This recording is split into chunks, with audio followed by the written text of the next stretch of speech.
I am the startup specialist for Heritage Pools, and I also conduct pool school.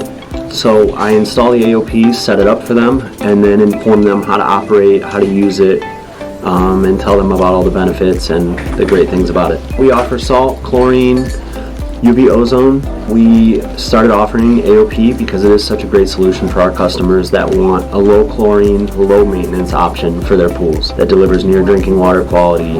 One of the main differences obviously is the low chlorine. That's phenomenal in that we can run a 0.5 to a 1, some pools even less than that, and keep the water crystal clear at all times all year round without having to adjust chlorine levels throughout the year, things like that, which is one of the reasons that it makes it such a great option. Once we set up the metering, or we set up the flow rate, it needs to be checked once a month.